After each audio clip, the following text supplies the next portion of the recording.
Take your things and leave. The words came from my brother Daniel's mouth like a final verdict. The front porch light flickered above his head, casting a pale glow over the doorway of the house we had grown up in. Rain tapped softly against the wooden railing, turning the quiet evening into something colder than it should have been. I stood there holding a single suitcase. The same porch where we used to sit during summer evenings suddenly felt like unfamiliar ground. Inside the house were the people who were supposed to be my family. Daniel stood in the doorway, his hand resting firmly on the doorframe like a guard protecting a fortress. Behind him, my sister Carla leaned against the hallway wall with her arms crossed. Her expression was calm, almost bored, like she had already decided this moment meant nothing. "You heard him," she said. The words were sharp and final. "You have no claim to this house, Sophia." Rain slid down my neck as the wind carried the smell of wet oak leaves through the yard. The house behind them glowed warmly with yellow light, the same home our parents built over 3 decades of sacrifice. The same house where we celebrated birthdays, Christmas mornings, family dinners. Yet somehow, that night, I had become a stranger standing outside its door. I didn't argue. I didn't beg. I simply picked up my suitcase and stepped off the porch. Because sometimes the quietest response is the most powerful one. And what Daniel and Carla didn't know was that they had just made the biggest mistake of their lives. The next time they saw me would be Thanksgiving. And I wouldn't be standing there with a suitcase. I would be standing there with the deeds to the house. And a lawyer beside me. My name is Sofia Alvarez. I'm 20-7 years old, and for most of my life I believed my family was unbreakable. Growing up, our house sat at the edge of a quiet Northern California town, surrounded by tall oak trees that rustled softly whenever the wind rolled in from the hills. It wasn't a mansion. But it felt like one when you were a child. The wide front porch wrapped around the house like open arms. My mother decorated it every autumn with pumpkins, lanterns, and orange wreaths that made the entire yard look warm and inviting. Neighbors used to say our house felt like the heart of the street. They weren't wrong. My father, Miguel Alvarez, built it with his own hands. Not just supervised it. Built it. He poured the concrete foundation himself. Framed the walls. Hammered every nail like he was carving his signature into the structure. My brother Daniel always liked to remind people he worked in real estate now. My sister Carla ran a small but successful interior design studio. And me? I was the youngest. The one people often underestimated. But when our mother, Rosa Alvarez, passed away 2 years ago, something changed inside that house. The warmth disappeared. Conversations became arguments. Family dinners became silent meals filled with tension. And the house that once felt like the safest place in the world slowly transformed into something else entirely. Something people fight over. Something people lie for. Something people betray each other to keep. My father loved telling the story of the house. Every time we had guests, he would point toward the wooden beams above the living room and say the same sentence. "I placed those beams myself." He said it with quiet pride. The kind of pride that comes from building something that lasts longer than you will. The house was never meant to be impressive. It was meant to be permanent. Solid oak floors stretched through the hallways. Large windows opened toward the hills behind the property, letting golden sunlight flood the kitchen every morning. My mother used to say the house breathed. She meant that every room held a memory. The hallway where Daniel once crashed his bicycle into the wall. The kitchen where Carla burned her first attempt at baking cookies. The backyard tree where my father hung a rope swing for me when I was 8. Every corner carried pieces of our lives. But my father also had a habit of repeating one phrase. A phrase that meant everything to him. "This house will always belong to the family." At the time, those words sounded simple. Comforting. Permanent. But after he passed away, Daniel and Carla began hearing something different in those words. Not family. Opportunity. Not legacy. Money. And once money enters a conversation, family sometimes becomes the first thing people forget. The first time Daniel mentioned selling the house happened 3 months after our mother's funeral. We were sitting at the kitchen table. The same table where our parents had eaten breakfast every morning for nearly 30 years. Sunlight poured through the window, illuminating the dust particles floating in the air like tiny drifting stars. Everything felt strangely normal. Until Daniel spoke. We should sell the house. The words landed heavily in the room. Carla looked up from her coffee cup and nodded almost immediately. I've actually been thinking the same thing, she said. Her tone was casual. Like she was suggesting we replace old furniture. I felt my chest tighten. This is Dad's house, I said quietly. Daniel sighed, leaning back in his chair. That's exactly why we should sell it, he replied. I stared at him. How does that make sense? He folded his hands together like a businessman explaining a deal. It's valuable property, Sophia. The market is strong. We could split the money and move on. Move on. The phrase echoed through my mind. Move on from the house our father built. Move on from the place that held every memory of our childhood. Carla shrugged. It's just a building. But to me, it was never just a building. And that conversation was only the beginning. After that conversation, something in the house quietly shifted. At first it was subtle. Carla stopped joining me for breakfast. Daniel spent more time on his phone whispering about property listings and market values. The warmth that once filled the kitchen slowly faded into uncomfortable silence. Every discussion seemed to end the same way. You're too young to understand. Daniel said it often. So did Carla. Those 5 words became their favorite weapon. Whenever I questioned their plans, Daniel would sigh and say it again. You're too young to understand. As if age automatically made someone wiser. As if experience belonged only to the oldest voices in the room. But the strangest change came a few weeks later. One Saturday morning I woke up to the sound of unfamiliar voices downstairs. When I walked into the living room, 2 strangers were standing near the window while Daniel talked to them excitedly. He was pointing at the backyard. The porch. The open kitchen. Like he was giving them a tour. I froze in the hallway. Daniel, I said slowly. What are you doing? He didn't even hesitate. Showing the property.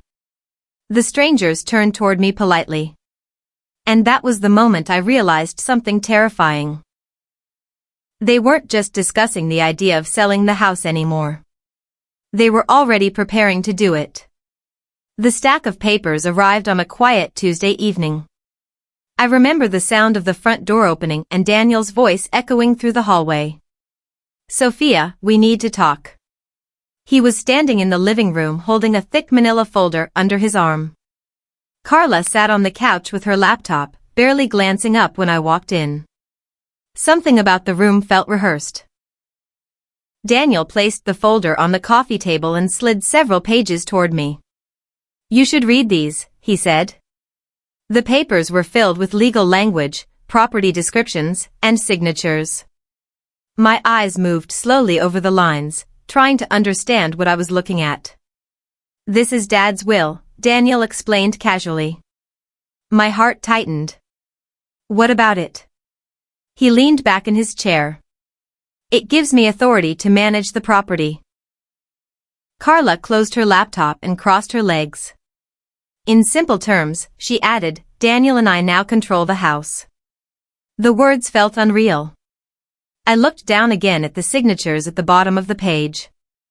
Our father's name. A notary seal. Several lines of legal text I didn't fully understand. You're saying the house belongs to you now? I asked quietly. Daniel nodded. That's exactly what I'm saying. Something about the documents made my stomach twist with unease. The wording felt strange.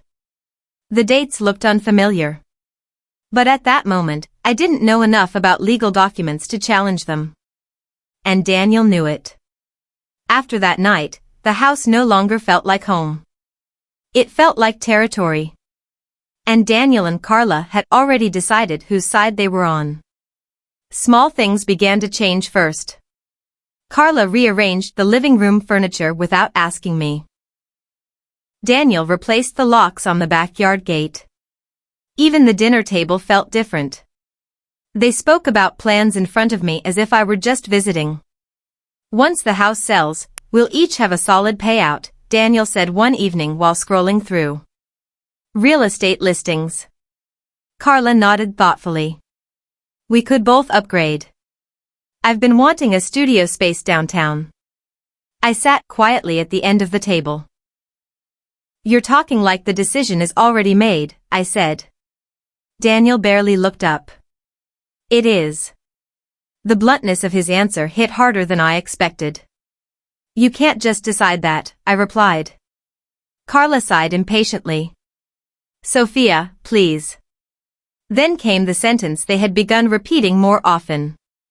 You're too young to understand. It was their way of ending every discussion. A polite way of dismissing my voice entirely. But the most painful moment happened a week later. I came home from work and found strangers walking through the house again. Daniel was giving them a full tour.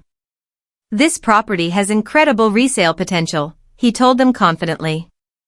I stood frozen in the hallway. Because the house I grew up in was already being treated like a listing.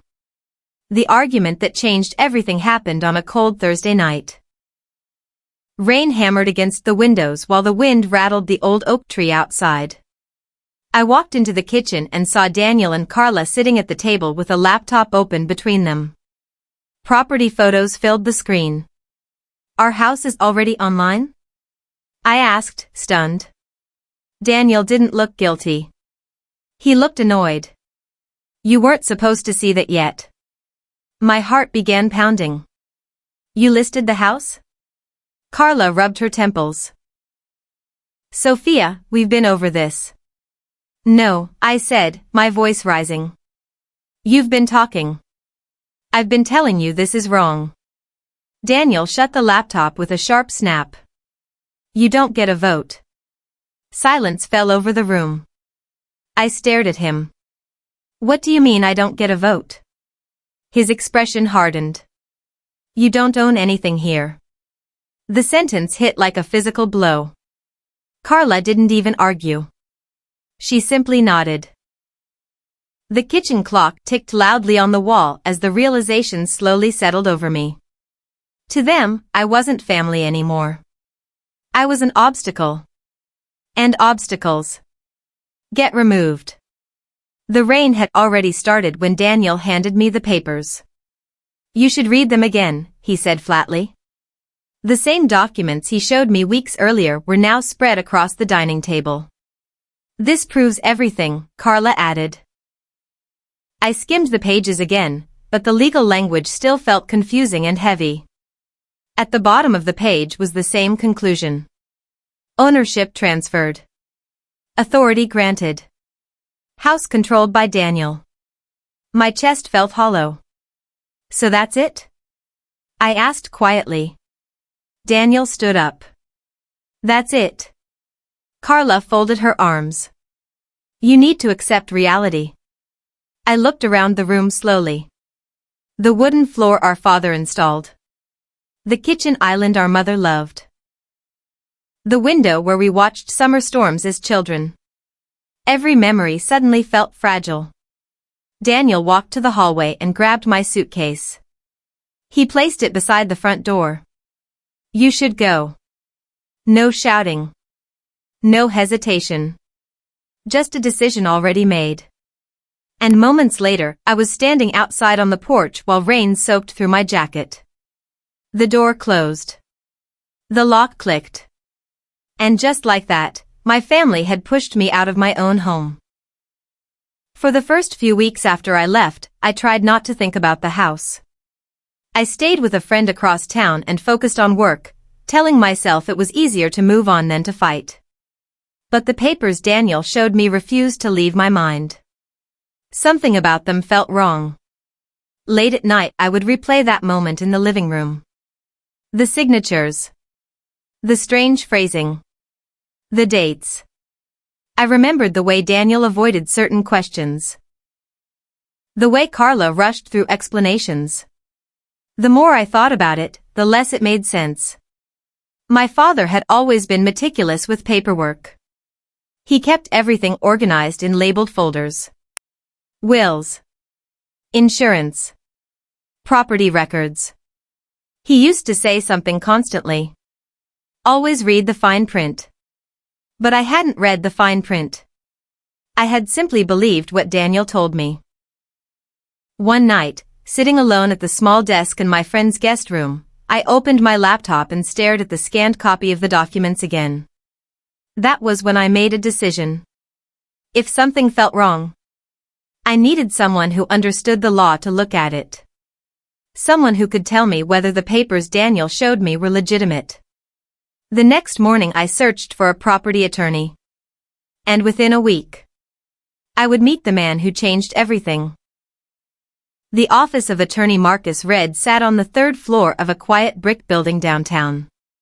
It didn't look impressive from the outside, but inside everything felt orderly and precise. Tall bookshelves lined the walls, filled with thick legal volumes whose spines had faded from years of use. A large oak desk stood near the window, neatly arranged with files and a small brass lamp. Marcus Reed himself looked exactly how you'd imagine a seasoned lawyer. Calm. Observant. Patient. He adjusted his glasses and studied the documents Daniel had given me. For several minutes, the only sound in the room was the soft turning of paper. I watched his expression carefully. At first it remained neutral. Professional. Then his eyebrows slowly pulled together.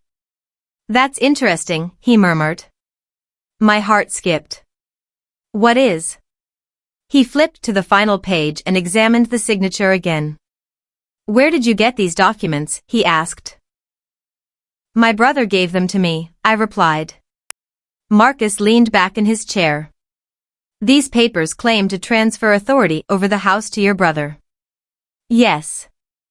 But there's a problem. I leaned forward. What kind of problem? He tapped the page with his finger. This wording doesn't match standard estate transfer language.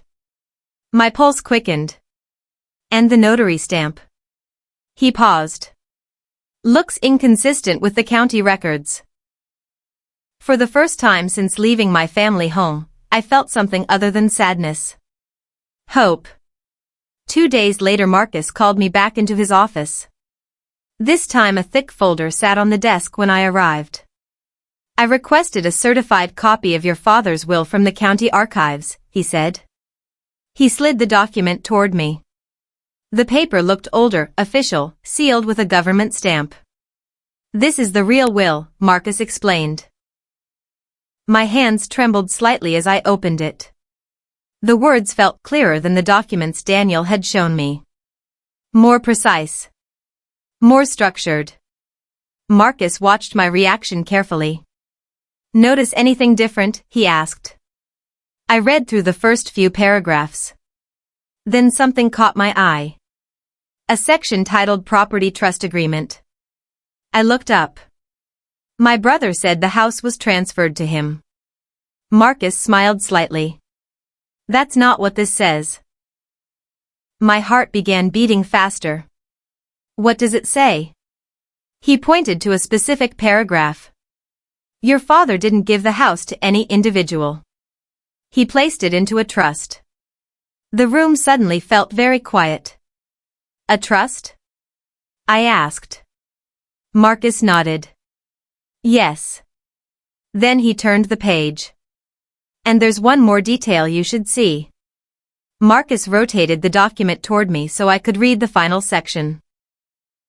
At the bottom of the trust agreement was a line labeled Designated Trustee. I scanned the line once. Then again. For a moment my brain refused to process the name written there. Sofia Alvarez. My own name. I stared at Marcus. That can't be right. He nodded calmly. It's correct. But why would my father? Marcus folded his hands. Trustees are responsible for managing the property held in the trust. So the house remains part of the trust, he finished. My thoughts raced. But Daniel told me the property was transferred to him. Marcus leaned forward slightly. He told you that. But legally. He tapped the document. You are the trustee. And that means the house has always been under your authority. The realization felt almost surreal. For months I believed I had lost everything. Yet according to the law, I had never lost it at all. But Marcus wasn't finished. There's another issue we need to discuss. My stomach tightened again. What is it? He held up Daniel's documents. These may not just be misleading. They may be partially forged. Marcus opened another folder and pulled out several official property records. These are the county's certified property deeds, he said. Unlike Daniel's documents, these looked unmistakably legitimate. Stamped. Signed. Registered. I studied the ownership line carefully. The house wasn't listed under Daniel's name. Or Carla's. It was listed under the Alvarez Family Property Trust. Marcus nodded as I finished reading. Which means neither of your siblings owns the house. My mind struggled to catch up. So when they told me to leave, they had no legal authority to do that, Marcus replied calmly. I exhaled slowly. And technically. He flipped one more page. They've been occupying property managed by the trust. In other words, I finished the sentence quietly. They've been living there without my permission. Marcus smiled slightly. That's one way to put it. The weight of the situation began to settle over me. For months Daniel and Carla believed they had one. They believed they had pushed me out of the house. But the truth was much simpler. They never owned it. They never controlled it. They were just living there. And the person who actually held the authority was the sister they had thrown out. Marcus closed the folder gently. So the real question now, he said, is what you want to do. I stared out the office window for a long moment. Cars moved slowly through the street below, people walking along the sidewalks completely unaware of the storm that had just shifted inside my life. I could force them out immediately, couldn't I? I asked. Marcus nodded. Yes. As trustee, you have the authority to remove unauthorized occupants. The idea crossed my mind briefly. But something about it didn't feel right. After everything that had happened, I didn't want revenge. I wanted clarity. I wanted them to understand the truth. Marcus watched me carefully. Timing can matter in situations like this, he said. What do you mean? Sometimes the right moment makes the message clearer. I thought about Daniel's smug smile. Carla's crossed arms. The way they closed the door while rain soaked through my jacket. Then a memory surfaced. The house on Thanksgiving. The big dining table. The family gatherings our mother loved. I turned back toward Marcus. When do they host Thanksgiving dinner? He asked. They always host it, I replied. Marcus raised an eyebrow. I smiled for the first time in weeks. Then that's when we go back. The hardest part wasn't discovering the truth. It was waiting. 3 months passed between the day Marcus Reed showed me the real trust documents and Thanksgiving morning. 3 months of silence. 3 months of pretending nothing had changed. Daniel and Carla believed they had one. From the few things I heard through relatives, they were already talking about renovations to increase the house's resale value. Carla had apparently started redesigning the living room. Daniel was bragging about how much the property would fetch in the current market. They acted as if the house was already theirs. And I let them believe it. Marcus called me once every few weeks to check in. "Are you sure you want to wait?" he asked during one of those calls. "Yes," I replied. Because timing matters. And Thanksgiving had always been the biggest gathering of the year in our family home. Our mother loved that holiday more than any other. She would wake up early, humming while she prepared the turkey. The whole house would fill with warm smells, cinnamon, roasted vegetables, fresh bread. Everyone gathered around the long dining table. Laughing. Talking. Arguing about football. For years it had been the one day when our family felt complete. So if the truth was going to come out, it needed to happen there. In that house. At that table. Thanksgiving morning arrived with crisp autumn air and pale golden sunlight stretching across the hills. Marcus picked me up just before noon. He drove a dark sedan that looked as calm and professional as the man himself. Neither of us spoke much during the drive. The folder sat between us on the seat. Inside it were the documents that could change everything. The certified trust agreement. The official property deeds. The legal notice confirming my authority as trustee. As we approached the neighborhood, my heart began beating faster. The familiar oak trees appeared first. Then the winding road. And finally, the house. It looked exactly the same. White wooden siding. The wide front porch. The tall windows my father installed. For a moment, memories flooded back. Summer evenings. Christmas lights. My mother's voice calling us to dinner. Marcus parked the car at the edge of the driveway. "You ready?" he asked calmly. I looked at the house again. Lights glowed warmly through the windows. Inside, I could already imagine the sounds of conversation. The clatter of dishes. The smell of turkey drifting through the kitchen. They believed they were hosting Thanksgiving dinner in their house. But today they were about to learn the truth. It had never been theirs. We walked up the driveway slowly. Each step felt heavier than the last. The porch boards creaked under my feet, the same familiar sound I had heard since childhood. For a moment I wondered if Daniel would slam the door again. But this time things were different. I wasn't alone. Marcus stood beside me holding the folder. I knocked. Voices inside the house paused. Footsteps approached. Then the door opened. Daniel stood there wearing a dark sweater, a glass of wine in his hand. At first his expression was relaxed. Then recognition spread across his face. "Sophia?" His voice carried equal parts surprise and irritation. Behind him I could see the dining table already set. Candles lit. Plates arranged. Carla stood in the kitchen doorway holding a serving spoon. Her eyes widened. "What are you doing here?" she asked. I stepped slightly to the side so Marcus became visible.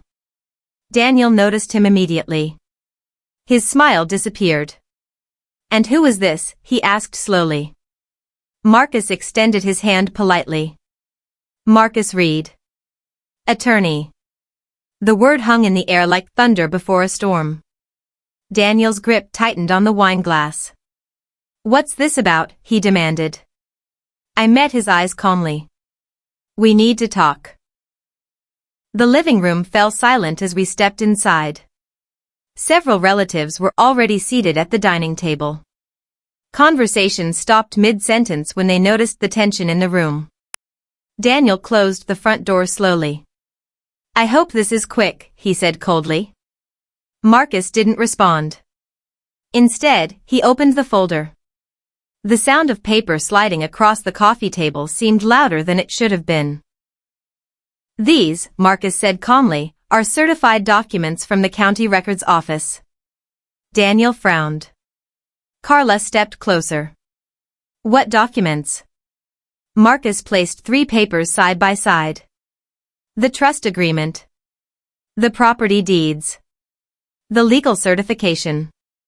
Daniel scanned the first page. Then the second. Then the third. The color drained slowly from his face. Carla grabbed the documents and began reading them herself. Her eyes moved faster and faster across the lines. That can't be right, she whispered. Marcus remained calm. It's completely correct. Carla looked up, her voice shaking. You own the house? Marcus gently corrected her. No. She manages it. Both siblings turned toward me. Because suddenly they understood something they had never considered before. The sister they forced out of the house was the one who had always held the authority. For a long moment, nobody spoke. Even the relatives at the dining table had fallen completely silent. Carla read the documents again. Then again. Her hands trembled slightly. Daniel stared at the trust agreement like it was written in a foreign language. That's impossible, he muttered. Marcus shook his head. It's not. The house was placed into a family trust by your father. Daniel's voice rose. He told me I was responsible for the property. Marcus calmly tapped the page. The trustee listed here is Sofia Alvarez. I watched Daniel's expression shift from confusion to panic. Because the truth was finally settling in. Everything he believed about the house was wrong. Carla looked at me with wide eyes. You've known this? Recently, I said. And you waited until today to say something? I glanced toward the dining table. Toward the room where our family had gathered for Thanksgiving every year. Yes, I replied quietly. Because some truths deserve the right moment. And some mistakes deserve witnesses. Marcus allowed the silence to linger for a moment before speaking again. There's one more issue we need to address, he said calmly.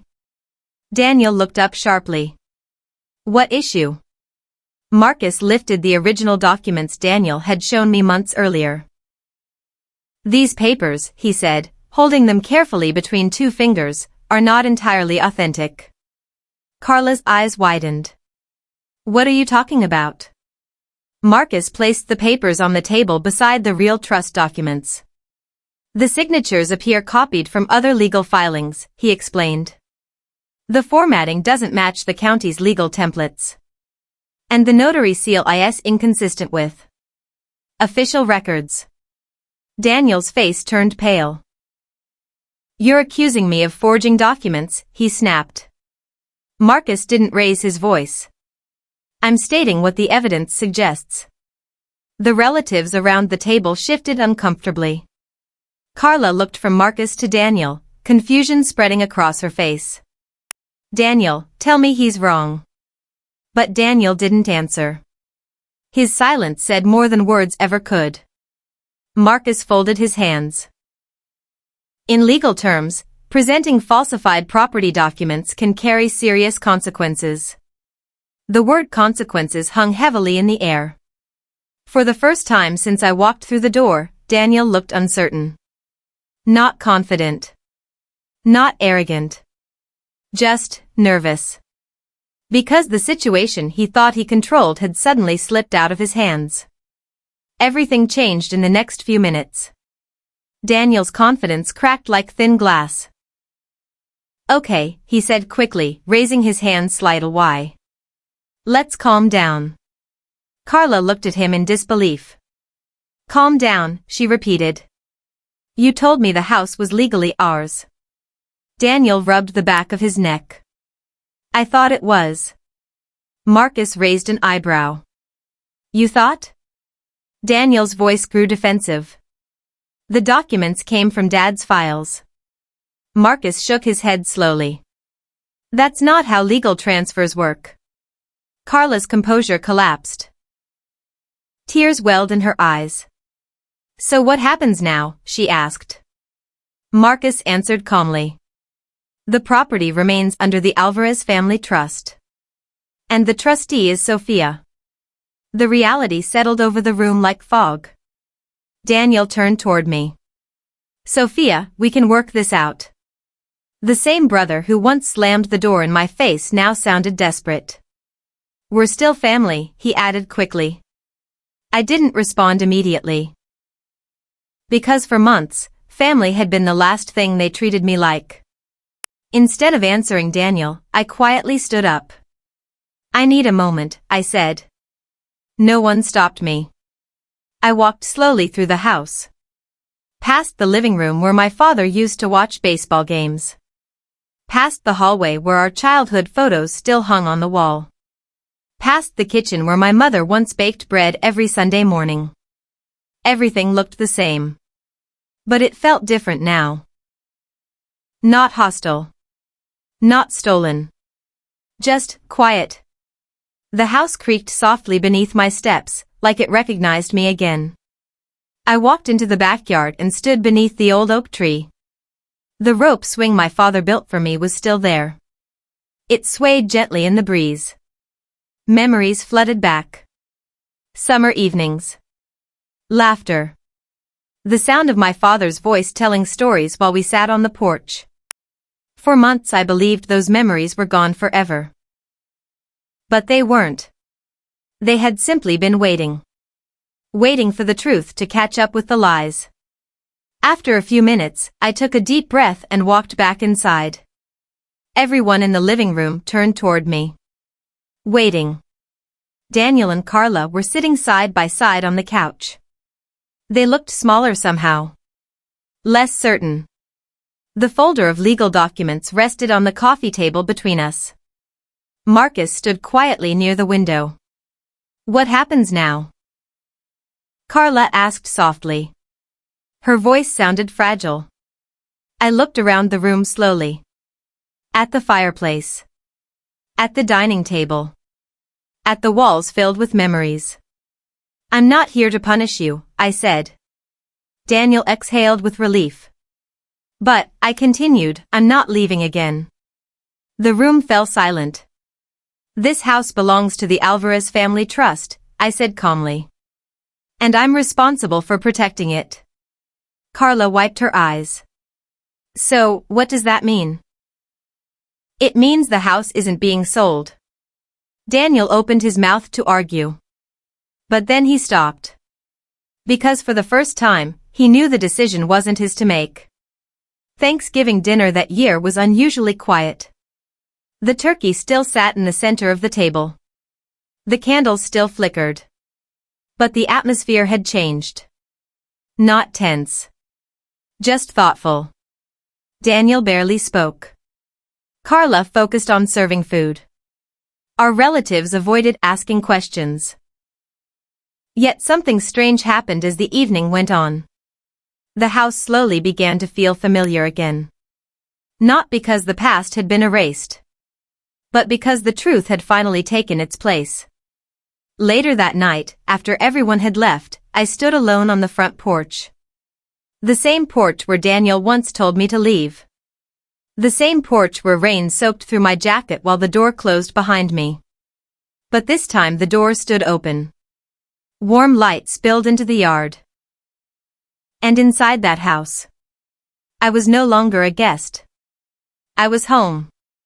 Because sometimes the youngest person in a family is the one holding the strongest hand all along.